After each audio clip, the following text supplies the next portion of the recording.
হয়,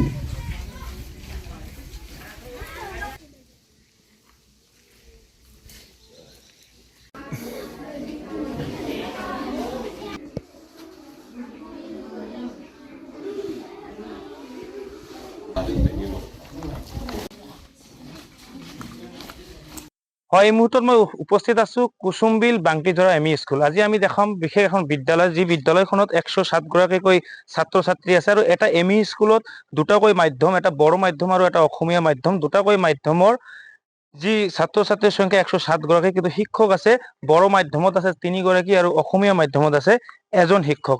বিশেষকৈ এটা এম ই স্কুল যি 107 গৰাকী ছাত্ৰ ছাত্ৰী কেনেদৰে এই 4 গৰাকী শিক্ষকে চলাই আছে, যি এক শিক্ষা বিভাগৰ বিভিন্ন উন্নয়নৰ কথা শুনি পাওঁ আমি। যেহেতু আপোনাৰ এই বিদ্যালয়খনত দেখিবলৈ পোৱা গৈছে আপোনালোকৰ এম ই স্কুলৰ দুটা মাধ্যম আছে, স্যাৰ কি ক'ব, কেনেকা অসুবিধাত ভুগি আছে বিদ্যালয়খনৰ জৰাজীৰ্ণ অৱস্থাত? নমস্কাৰ। এই সময়ত মই এইটোকে ক'ব বিচাৰিছোঁ যে আমাৰ কুসুমবিল বাংটিজৰা এম ই স্কুলখন 2013 চনত প্ৰাদেশিকৰণ কৰা হৈছে, কিন্তু বৰ দুৰ্ভাগ্যজনক আমি সেই সময়ত 6জনীয়া শিক্ষকে নিযুক্তি পাইছিলে। তাৰে ভিতৰত 2019 চনত এজন মৃত্যুবৰণ কৰিলে। তাৰপাছত এজন হেডমাষ্টাৰ আছিলে, তেওঁ 2022 চনত অৱসৰ গ্ৰহণ প্ৰাপ্ত কৰিলে। সায়েন্স টিচাৰ আছে? সায়েন্স টিচাৰ নাই, মেথছ টিচাৰ নাই। মানে এতিয়া 6জনৰ ভিতৰত 2জনতো গ'লেই, এতিয়া 4জন আছে।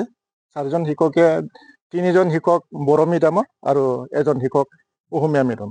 মই অসমীয়া মাধ্যমত পঢ়াওঁ। কেইটা ক্লাছ আছে? 3টা ক্লাছ আছে, কিন্তু এটা ক্লাছত ল'লে 2টা ক্লাছটো এনে থ'ব লগা হয়। সেইকাৰণে মাজে মাজে আমি আমাৰ কুসুমবিল বাংটিজৰা এম ই স্কুলৰ যিটো সভাপতি, তাক মাতি আনো এই অঞ্চলৰ কাৰণে, যাতে অলপ সহায় কৰিব পাৰে আৰু সেই স্কুলখন কেনেকৈ বচাই ৰাখিব পাৰোঁ তাৰ কাৰণে আমি মাতিছোঁ। আৰু শিক্ষক কেইজন দৰকাৰ আছে আপোনালোকৰ?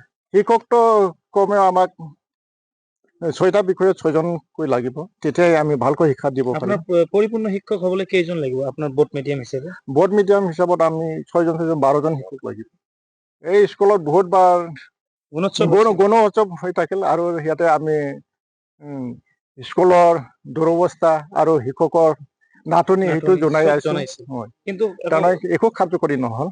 ধন্যবাদ থাকিল। দেখা গৈছে যি সভাপতি আছে স্কুল পৰিচালনা সমিতিৰ, আপোনাৰ পৰা কথা পাতিম।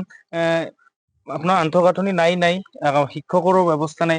এই গৰমত বা এই যে বৰ্ষাৰ সময়ত এই আপোনালোকৰ যিটো বৰষুণ আহে, কেনেকে বিদ্যালয় ক্লাছ কৰে? তো আমি 2 নং কুসুমবিল বাংটিজৰাৰ সভাপতি। তো আমি বৰ্তমান এতিয়া কি কৰিম, মানে পানী পৰিলে এনে আৰু ছাত্ৰ ক'ত থাকিব? গৰমত বিৰাট গৰমত থাকিব নোৱাৰে, ইমান বেয়া। ভাঙাচিৰা ঘৰবোৰতো ভাঙাচিৰা হৈছে প্ৰায়, আপোনালোকে জনাইছে না? বিভাগীয় জনাইছো, বিঅ' ছাৰক জনাইছো, কিন্তু সিহঁতে একো কৰিব পৰা নাই। কি ক'ব আজি? আজি আমি এইটো ক'ব বিচাৰো যে আজি আমাৰ দুৰ্ভাগ্য, আমাৰ বিল্ডিং 1 নম্বৰ বিল্ডিং লাগে আৰ আমাৰ 2 নম্বৰত শিক্ষক লাগিব। হয়, আচলতে উল্লেখ কৰিব লাগিব আজিৰ দিনতো যি শিক্ষাৰ উন্নয়নৰ ক্ষেত্ৰত চৰকাৰে বিভিন্ন সময়ত ঢাক ঢোল বজাই থাকে, ঠিক তেনে সময়তে যি কচুগা শিক্ষাখণ্ড আছে, সেই কচুগা শিক্ষাখণ্ডৰ এই এখন বিদ্যালয়, যি বিদ্যালয়খনে দেখিলে আচলতে শিক্ষাৰ উন্নয়নৰ প্ৰকৃত স্বৰূপটো ওলাই পৰে।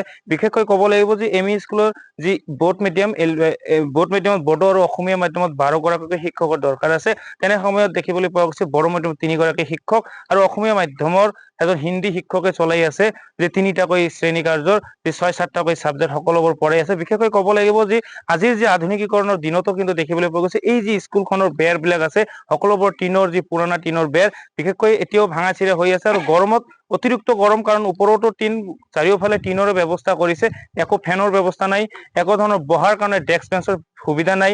ইয়াত যি ব্লেকবোৰ্ডলৈকে ইমান ভাল নহয়। তো ক'ব লাগিব যে চৰকাৰী বিদ্যালয় এখনৰ এনে এক দৃশ্যই আচলতে যে শিক্ষাৰ যি মানদণ্ড আচলতে গোসাইগাঁও তথা কচুগাঁও শিক্ষাখণ্ডৰ যি মানদণ্ড, এয়াই কিন্তু উন্নয়ন বুলি কোনেও ধৰিব পৰা নাই। বিশেষকৈ শিক্ষাৰ উন্নয়নৰ ক্ষেত্ৰত আৰু যথেষ্ট এই স্কুলৰ যি পৰিচালনা সমিতিৰ সভাপতি গৰাকীয়ে কিন্তু সহযোগ কৰি আছে শিক্ষাৰ ক্ষেত্ৰত। আৰু ইয়াৰ এই যি শিক্ষকসকলে দাবী কৰিছে যে অনতিপলমে ইয়াৰ আন্তঃগাঁথনিৰ দৰকাৰ, লগতে যি শিক্ষকৰ ব্যৱস্থা কৰিব লাগে চৰকাৰী ফালৰ পৰা।